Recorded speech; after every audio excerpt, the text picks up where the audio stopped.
Assalamualaikum warahmatullahi wabarakatuh. Perkenalkan, nama saya Dinda Dwi Risma Wahyu dari Institut Agama Islam Sunan Giri Bojonegoro, Program Studi Pendidikan Agama Islam, Fakultas Tarbiyah. Saya berasal dari kota Bojonegoro.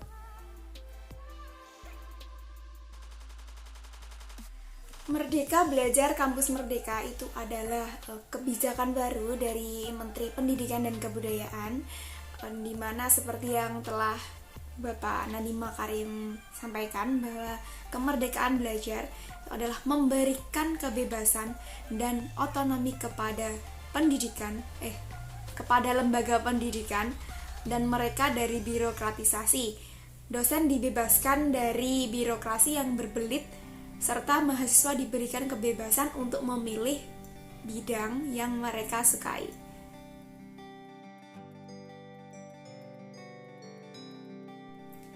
Dasar hukum Merdeka Belajar Kampus Merdeka itu ada banyak sekali, mulai dari pembukaan program studi baru. Itu ada dua dasar hukum. Yang pertama itu Permendikbud nomor 7 tahun 2020 tentang pendirian perubahan pembubaran perguruan tinggi negeri dan pendirian perubahan pencabutan izin perguruan tinggi swasta. Kemudian Permendikbud nomor 5 tahun 2020 tentang akreditasi program studi dan perguruan tinggi. Selanjutnya sistem akreditasi perguruan tinggi, yaitu Permendikbud nomor 5 tahun 2020 tentang akreditasi program studi dan perguruan tinggi. Perguruan tinggi negeri badan hukum. Ada dua dasar hukum, yaitu Permendikbud nomor 4 tahun 2020 tentang perubahan perguruan tinggi negeri menjadi perguruan tinggi negeri badan hukum. Kemudian Permendikbud nomor 6 tahun 2020 tentang penerimaan mahasiswa baru program sarjana pada perguruan tinggi negeri. Dan yang terakhir adalah hak belajar 3 semester di luar program studi, Permendikbud nomor 3 tahun 2020 tentang standar nasional pendidikan tinggi.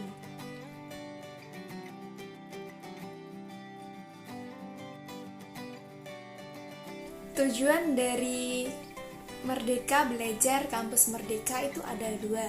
Yang pertama adalah mendorong proses pembelajaran di perguruan tinggi yang semakin otonom dan fleksibel.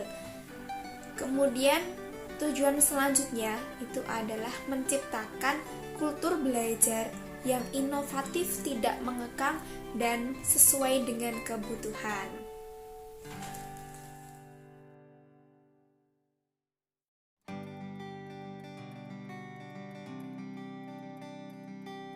Latar belakang saya mengikuti kegiatan sebagai relawan dari mengajar dari rumah ini itu karena untuk membantu orang-orang di sekitar saya, khususnya kepada adik-adik dan juga orang tua, di mana saat ini pendidikan secara tatap muka di sekolahan-sekolahan itu sedang ditutup, jadi melakukan pembelajaran secara daring. Oleh sebab itu, dengan adanya kegiatan tersebut, mereka dari adik-adik itu sendiri dan juga orang tua itu merasa kewalahan, di mana mereka kesulitan untuk memahami materi dan juga orang tua itu kesulitan untuk mengajari pembelajaran anaknya itu. Jadi dengan demikian saya mengikuti kegiatan ini untuk membantu mereka agar dapat mendampingi mereka dalam menguasai materi pembelajaran.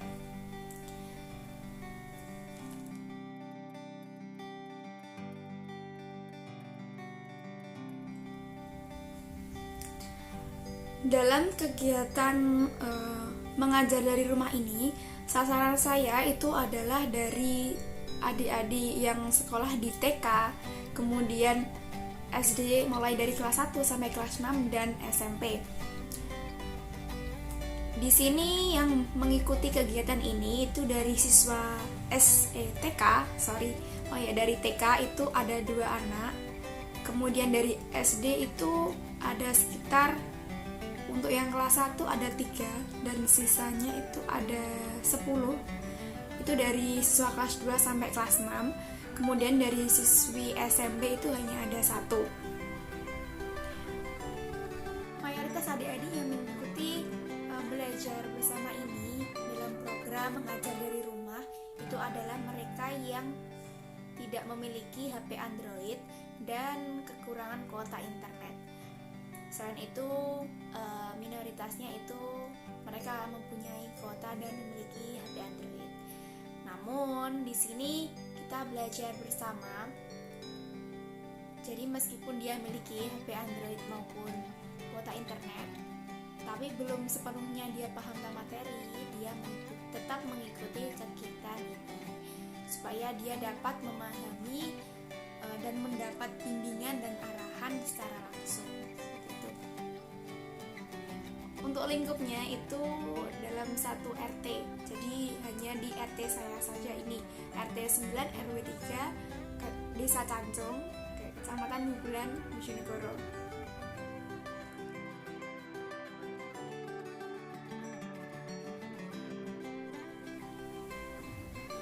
Untuk materi yang saya ajarkan di program ini, di kegiatan mengajar dari rumah ini, itu mulai dari TK. Di sini saya memberikan materi tentang mengenal huruf angka kepada adik-adik yang bersekolah di TK. Selain itu juga menghafalkan nama-nama hari. Jadi membantu mereka mengenalkan tentang huruf angka dan cara berhitung seperti itu, agar nantinya ketika mereka masuk di kelas 1 mereka sudah bisa berhitung meskipun dari angka-angka kecil, kemudian juga bisa membaca. Jadi untuk anak TK, ketika dia sudah bisa mengetahui bentuknya dari huruf-huruf kecil, di sini saya membantu mereka untuk cara membaca, mulai dari dengan 2 suku kata, kemudian disusul dari 3 suku kata, kayak gitu. Jadi saya membantu untuk anak TK itu materi tentang masih hal-hal yang dasar. Kemudian untuk yang anak-anak SD, adik-adik yang SD mulai dari kelas 1 sampai kelas 6, di sini saya memberikan materi tentang tematik. Jadi pembelajaran mereka itu kan bukunya tematik, jadi saya membantu mereka materi yang ada dalam buku tematik tersebut, biasanya tentang lingkungan sekitar, kemudian tentang Pancasila, seperti itu. Kemudian selain itu juga saya mengajarkan materi tentang pendidikan agama Islam. Jadi selain mereka juga bisa materi umum, mereka juga harus mengetahui tentang agama, kayak gitu. Meskipun pendidikan agama Islam itu secara umum di materinya tersebut, tapi saya membantu mereka agar bisa mengetahui tentang pendidikan agama Islam itu secara mendalam. Jadi seperti itu. Kemudian untuk siswi SMP, di situ saya juga memberikan materi sesuai dengan pembelajarannya juga. Jadi bisa bahasa Indonesia, kemudian IPA, IPS, matematika, dan lain sebagainya. Tergantung dengan mereka yang belum pahamnya itu apa.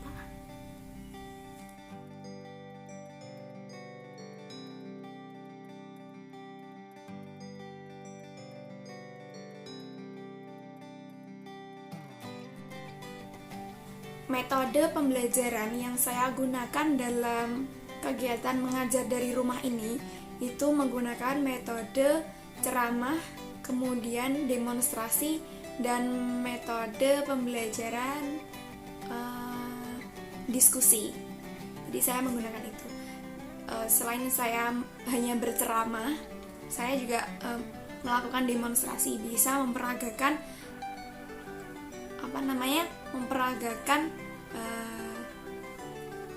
hal-hal yang sesuai dengan materi mereka.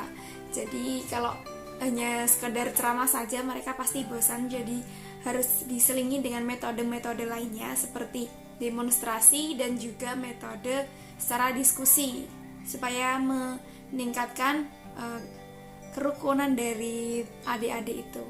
Karena biasanya mereka itu kan hanya berteman dengan yang mereka kenal saja atau seumuran dengan mereka, seperti itu.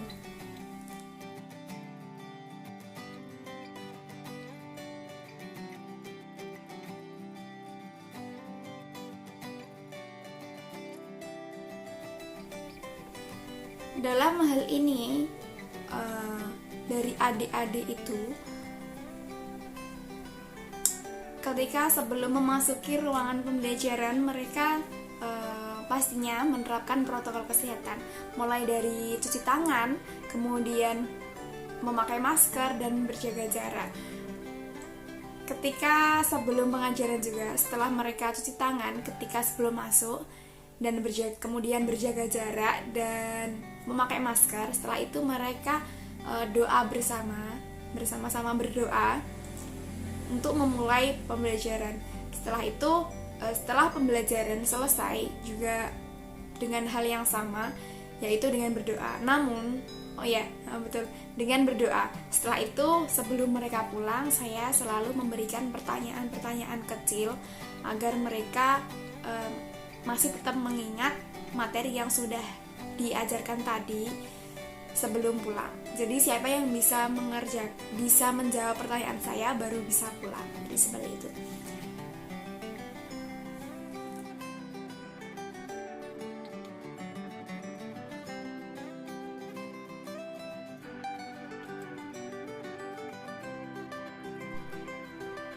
Ini adalah dokumentasi beberapa foto dari adik-adik yang mengikuti belajar dalam program mengajar dari rumah yang saya ikuti. Untuk foto yang pertama ini adalah adik Bima. Dia kelas 1 SD dan sekarang saat ini dalam dokumentasi ini dia sedang belajar membaca buku tematiknya. Kemudian untuk foto berikutnya adalah dari adik TKA yang bernama Vira.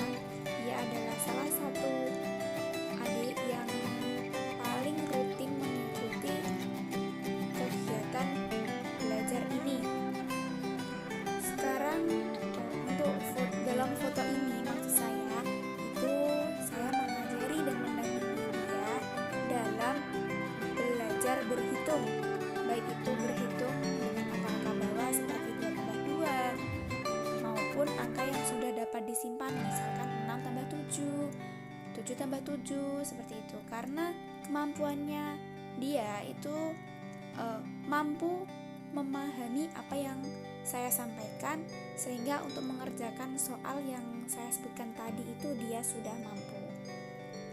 Selain itu dia juga sudah bisa membaca karena dia sudah dapat mengenali huruf-huruf kecil maupun huruf besar. Berikutnya adalah foto ketika belajar sholat berjamaah sekaligus prakteknya. Nah, di sini kenapa saya melakukan praktek sholat berjamaah ini agar dari adik-adik itu dapat menghafalkan gerakan-gerakan sholat dan juga lafal-lafalnya sholat, dan menanamkan pada diri mereka bahwa sholat itu adalah hal yang harus dilakukan. Nah, untuk dokumentasi foto selanjutnya ini adalah adik tadi, Bima dan juga adik Vira, sedang belajar berhitung dan membaca.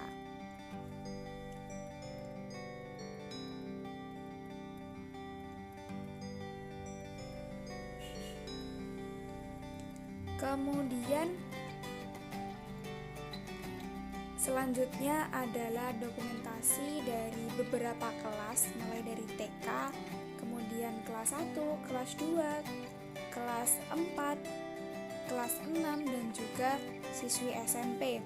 Hanya saja dalam foto ini yang terlihat adalah beberapa adik saja. Di sini mereka sedang mengerjakan tugas sekolahnya. Karena berbeda kelas, sehingga saya memberikan arahan bahwa harus mengerjakan tugasnya terlebih dahulu. Nanti saya akan berikan tugas yang hampir sama dengan tugas sekolahnya, sehingga dia lain waktu bisa mengerjakan soal yang modelnya seperti itu. Dalam kegiatan mengajar dari rumah ini, saya memberikan selingan berupa permainan sehingga mereka tidak jenuh untuk belajar saja, dan mereka pun juga sangat senang karena itu adalah salah satu cara agar mereka menghilangkan kejenuhan dan mereka dapat mengumpulkan kembali niatnya untuk belajar setelah bermain tersebut. Dan dalam kegiatan ini dari adik-adik sendiri itu sangat senang karena mendapatkan bimbingan, pengarahan, dan juga penjelasan secara langsung tentang materi pelajarannya, sehingga dia dapat memahami materi-materi pelajaran sekolah yang tidak dijelaskan secara tatap muka oleh bapak ibu gurunya. Dan juga respon dari orang tua mereka juga sangat baik dalam kegiatan mengajar dari rumah ini.